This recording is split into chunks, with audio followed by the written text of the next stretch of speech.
Is there a political issue that you worked with Ed on? Paul Spooner, If you look back at Boston, the 80s, there was a Massachusetts. whole bunch of things like the Civil Rights Restoration Act, which was to bring back enforcement of 504 regulations, that the Grove City Supreme Court decision basically eviscerated 504 enforcement and Civil Rights Act, Restoration Act. Everybody in independent living, including Ed, worked on getting that back because that was our first civil rights piece. We worked on fair housing issues. We worked on the Air Access Carrier Act. All of those things Ed had a part in. The rest of us in independent living, the centers were growing at that time, had a part in. When you think back in the early 80s, Massachusetts in 1980 had already had 5 independent living centers that were formed up, and all of them greatly influenced from Ed's writings, his directions, things of that nature about an independent living center, which all interacted to do federal legislation and statewide legislation. So, and then Ed was involved with a lot of the stuff that went on with ADA. I mean, ADA was not 1 year. It encompassed somewhere around 5 or 6 years when you look back at that time, the National Council on Handicap that wrote the first Towards Independence report suggesting that there be a comprehensive civil rights bill. Well, Ed had a hand in influencing the direction of writing that and responding to what was needed. You know, others, not, I wouldn't say myself had any part of that, but people in the movement in independent living all influence those kinds of things. Ed working with Justin on some of the issues to bring people's issues forward to the Congress about the need for ADA, to actually get the movement of people to write. Justin did this great thing about having people write ADA diaries.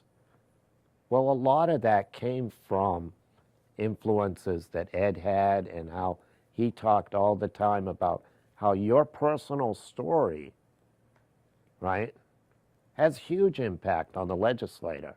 Not about, geez, you ought to pass this bill because it's the right thing to do. Ed was about making that person-to-person contact, you know, so it instilled in all of us.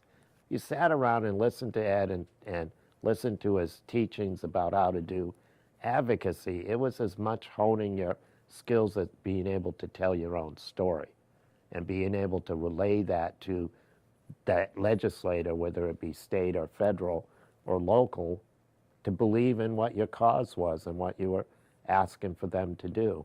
And in so many ways, I look back and see these subtle influences that are hard to put into tangible moments as much as, well, the civil rights movement had a lot of leaders that influenced action. Independent living movement, disability rights, had a lot of leaders that influenced things. I think until they're gone, you don't realize how influential they have been in just getting the little things done. You know, getting people to tell their personal stories, I think has been one of the huge emphasis. And those kinds of things is what I heard from Ed before, you know, ADA was passed, heard from him in the 80s about it as to, you know, I was a fledgling advocate, you know, from the 70s doing stuff in the 70s in college and working in independent living back in 78 when, you know, there were like just 20 of us around the state working in centers or programs at that time run by the Spinal Cord Foundation, and, you know, reading and hearing about Ed's thoughts about independent living centers and how, you know, that got me and 5 other people to organize and form the first independent living center I ever worked for. I was one of the 5 original incorporators of Independence Associates, which is the center in southeastern Massachusetts. You know, that all came from reading and learning about how Ed thought an independent living center should be.